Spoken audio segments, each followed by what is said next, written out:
This paradigm that I'm speaking about is one of complete interconnectivity, that there's no separation within the stream. There's only apparent separation because of the boundaries in the whirlpool. So if you think about that, what is that? How would people potentially treat each other if they actually viewed other people to be a version of themselves? I'll give some examples from the near-death experience. This is probably the most powerful thing that I've learned. And in my podcast, we are devoting an entire episode to this topic, the life review. I mentioned it briefly earlier. People experience their whole life in a flash. What I didn't mention is that when that happens, they are observing the events that happened, not only through their own eyes, but also through the eyes of the people that they impacted. And not even that, they also feel the third-party impacts of their actions. I interviewed Dannion Brinkley, who is famous for having had multiple near-death experiences. And when I spoke with him a few months ago, I knew about 3 of his near-death experiences. And he got on the phone and said, I just survived a 4th. And his heart is functioning at like 30% or something, but he's still going. He got electrocuted. He had open heart surgery twice and brain surgery once. Each time had near-death experience. What's unique about him is that he had a life review in each near-death experience, which is not always the case. And each life review started from the beginning of his life. So certain things he had to relive 4 times. And in those cases, he relived the events through the eyes of others. He saw the results of his actions. He also felt the joy that he gave people, but he felt the pain, too. For him, it was more extreme than others, perhaps, because he fought in Vietnam. So he had to relive the deaths of the people that he killed. And he told me he was vicious in combat.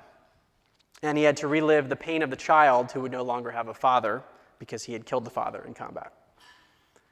His life was transformed. He is now a hospice worker, hospice volunteer, because to him, all that matters is how we're treating each other. He says in the life review, you don't see the success in a business deal. You see how you treated the cashier. The little things are what come up in your life review. And what the scientists will say who study near-death experiences and the near-death experiencers themselves, they say the same thing to me, which is everyone's going to have a life review. Get used to that fact. So how do you want to look at yourself in that life review? That alone, the mere possibility that that is true, is enough to shift someone's whole perspective.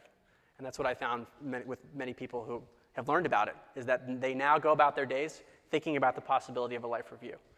Well, how did I treat that person? It recontextualizes what matters in life and priorities. So for someone who's had a near-death experience, it's very obvious to them because it's been experiential. They've felt it. But for others of us who haven't had that experience, I think we have the ability to learn from those who have had 4 near-death experiences without having to go through open heart surgery. And I think it's a really critical thing because where we are in the world today, when I look at the problems, the apparent problems that we see, whether they're geopolitical or violence or inequality, to me they stem from a belief in separation at the core. The core, it's a belief about reality. It's a materialist perspective that we are finite beings confined to a body and that we're fundamentally separate. And if you buy that at your core, if you buy that belief system, the incentives are ultimately selfish in the end. When pushed, one will just try to benefit the self. And sometimes that's more veiled than in other cases, but I think that's what we're seeing in the world. That's kind of the force that is creating many of the problems.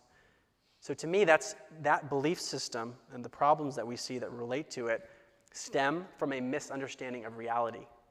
It's not about political leaders or individuals who are committing acts of violence. At least to me, the problem, those are all symptoms. The real problem, the disease, is a misunderstanding of reality.